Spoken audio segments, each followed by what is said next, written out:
Assalamu alaikum dear students, hope you are doing well. Today I am going to start chapter number 2 analytic function. Complex number के case में आपके पास complex analysis and its application का chapter number 2 और chapter number 2 है आपके पास analytic function.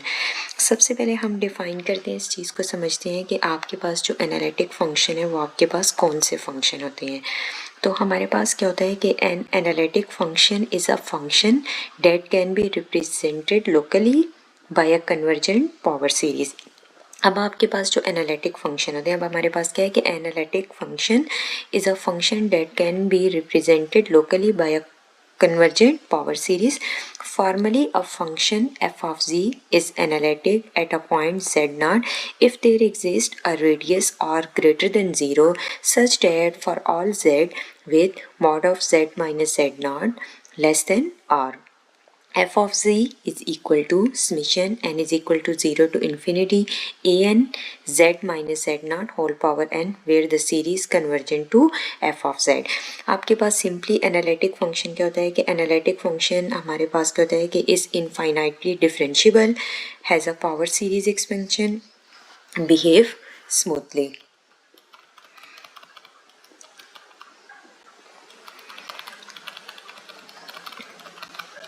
अब आपके पास एनालिटिक फंक्शन सिंपल वो फंक्शन होता है जो आपके पास किसी भी पॉइंट के आसपास पावर सीरीज की शक्ल में लिखा जा सके। फॉर एग्जांपल अब आपके पास क्या है कि F of G is equal to A naught plus A one into Z minus Z naught plus A two into Z minus Z naught का whole square plus up to so on.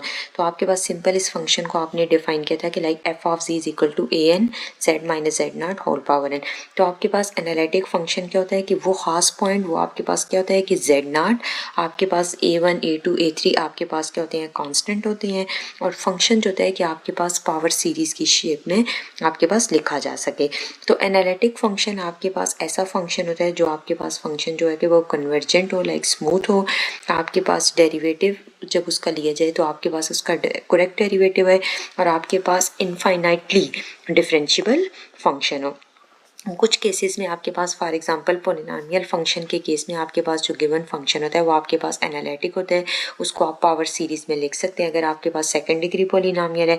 Exponential function के case में आपके पास जो function होता है like E raise to power G, ये भी फंक्शन आपके पास एनालिटिक होता है। तो आपके पास जो कम्प्लेक्स प्लेन के केस में लाइक कम्प्लेक्स एनालिसिस में अगर आपके पास जो गिवन फंक्शन है कम्प्लेक्स प्लेन में आपके पास वो डिफरेंशिएबल भी हो और उसका डेरिवेटिव भी एग्जिस्ट करे तो वो आपके पास क्या होता है एनालिटिक फंक्शन होता है।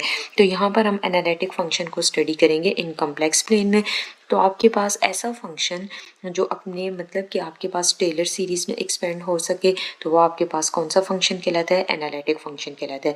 आपके पास जो एनालिटिक फंक्शन होता है वो आपके पास क्या होता है कॉन्टिन्यूस होता है, डिफरेंशिएबल होता है, और आपके पास इनफाइनाइटली डिफरेंशिएबल होता है।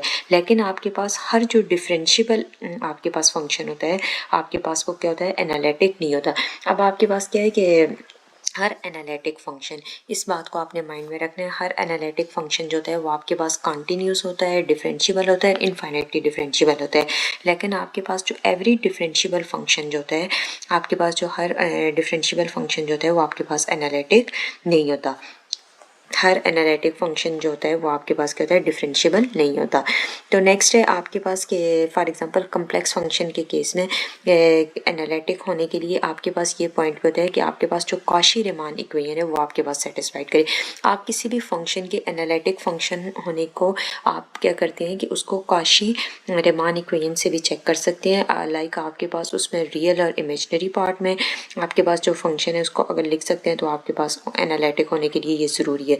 फिर आपके पास क्या होता है कि like F of Z is equal to Z square है, तो ये आपके पास क्या है एनालिटिक फंक्शन है एवरीवेयर। तो सेकंड आपके पास जो यहाँ पर केस आ जाता है आपके पास जो गिवन फंक्शन है वो आपके पास हार्मोनिक फंक्शन हो। अगर आपके पास एनालिटिक फंक्शन हो और उसके रियल और इमेजिनरी पार्ट हार्मोनिक होते हैं, लाइक हार्मोनिक फंक्शन के केस में आपके पास क्या होता है कि आपके पास वो लेप्लास इक्वेशन को सेटिस्फाइड करे। तो नेक्स्ट आपके पास क्या होता है कि रियल डिफरेंशिएबिलिटी आपके पास क्या होता है, और कॉम्प्लेक्स डिफरेंशिएबिलिटी आपके पास कैलकुलस में डेरिवेटिव सिर्फ एक डायरेक्शन से लिया जाता है।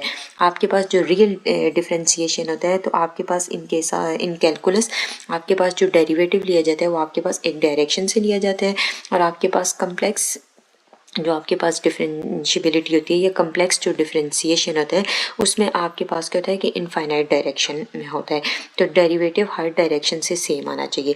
इस वजह से आपके पास जो कम्प्लेक्स डिफरेंशियबिलिटी है वो आपके पास क्या है, ज़्यादा स्ट्रिक्ट कंडीशन होती है।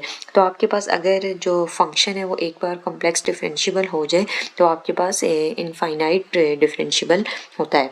तो आपके पास कुछ इस तरह की इंटायर फंक्शन क्या होता है, आपके पास इंटायर फंक्शन जो फंक्शन आपके पास कम्प्लेक्स प्लेन में एनालिटिक हो, आपके पास जो गिवन फंक्शन है वो आपके पास होल कम्प्लेक्स प्लेन में एनालिटिक फंक्शन हो, तो वो आपके पास क्या होता है, इंटायर फंक्शन होता है। इंटायर फंक्शन के केस में एग्जांपल आ जाती है आपके पास exponential function like E raise to power C, sine of C, cos of C, polynomial function.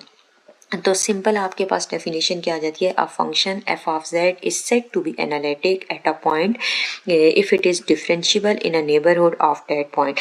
तो आपके पास एनालिटिक फंक्शन को चेक करने के लिए जो आपके पास शॉर्ट ट्रिक स्टेप्स हैं वो आपके पास के, सबसे पहले जो गिवन फंक्शन है आप उसको कम्प्लेक्स प्लेन की फॉर्म में लाइक कम्प्लेक्स नंबर की फॉर्म में लिखें, तो उसके लिए जो आपके पास गिवन फंक्शन की काशी-रीमान इक्वेशन के अकॉर्डिंग जो कंडीशन है like Z is equal to X plus iota Y real और इमेजनरी पार्ट के अकॉर्डिंग, और फंक्शन को आप u प्लस आयोटा v में कन्वर्ट करते हैं, चेंज करते हैं, काशी-रीमान इक्वेशन अप्लाई करें और कॉन्टिन्यूसली आपके पास उसका पार्शियल डेरिवेटिव चेक करें।